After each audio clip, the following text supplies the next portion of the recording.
دوستای عزیز، امیدوار هستم که جور صحتمند و سر حال باشین و خوش آمدین به برنامه امروزی ما. خب درس گذشته ما در مورد اکسپرشن بود و همچنان اپریتورز. اکسپرشن خودش همین اپریتورها مثلا وریبل، دیتا تایپ ها که است در یک جایی که کمباین میشه یا کمباین مونه، بازمو کمباینیشن از او دیتا ها را که است مو اکسپرشن. خب ما اولیش گفتی که اساینمنت اپریتر است. خب اول که است اکسپرشن خودش چی است؟ Expression combination of operators and their values with the variable it's called or is called expression including the storage definer. خب ما گفتیم که variable که است از خود یک definer داره. اگر میتونین مورد کامنت نوشته کن و باز ما چک منم که درست گفتن حد زدن یا خوب درس گذشته شما بود.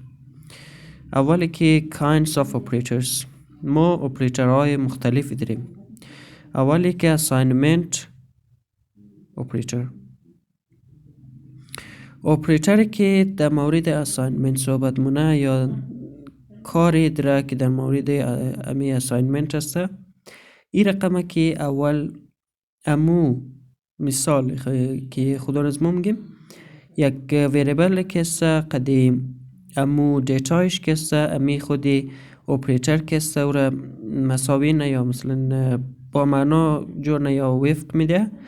باز معنای وفق امو کنکت کدوه یا وصل کدوه وصل بونه.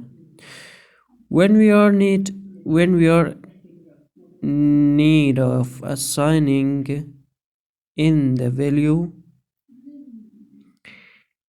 to its variable. خب چیزی که ما در موردش صحبت کردیم امویه که علمی اساینمنت اپریتر که است به صورت خلاص او چیزی را گفتم تینیم که بخشه دیتا و چی استفاده میشه وریبل چی در داخل امزی که استمو مثلا درم we need to put an assignment operator into these assignments or expressions. خب ما گفتیم expression خودش چی است؟ expression خودش همون combination of data یا همون data type و مثلا data type مختلف بولیان integer number یا چی بود string. خب بولیان را که شما نگفتین خیرم، باز اگر میتونین امورا در کامنت نوشته کن چون یک بازپرسی هم شونه خوب تره. The expression should give meaning. خب چی گفته که وقتی که ما می اپریتر را اگر در یک اکسپریشن اضافه نکنی خب بیزو اکسپریشن معنا نداره دیگه. They are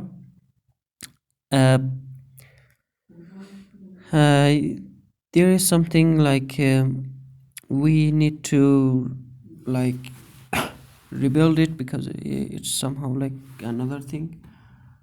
و این دیتا ها خیلی هم مهم است. این اپریتر ها که است در هر جای استفاده میشه. انواع اپریتری اساینمنت که است equal plus equal minus equal multiple equal divide اینه 14 که است مو مهمایشه که اینا رو که مثلا یک رقم گفتم تینیم که اینا که است وفق میده چی رقم که همون دیتا را در وریبل چی وصل مونه که همین دیتا در کدام وریبل مثلا تعلق داره. یک زمان میشه که ما او را حساب نبلیشی وقتی که حساب کردی باز همون چیزی که ما دیتا را بلیش اضافه کردی اونو رو که است مو چیز خواهم میگیم اپریتر از او ممتنی equal چونه پلاس چونه دیواید چونه ملتیپل چونه و دیواید چونه و همچنان چیزهای دیگه هم استفاده میشه. خب این چیزهایی که ما استفاده کردیم the expression is being made like this let open is equal to true و اینالی امی let open is equal to true یعنی امو خود expression و دوستای عزیز تشکر که تا ایندم با ما لایک و سابسکرایب از یاد چم نره. سپاس.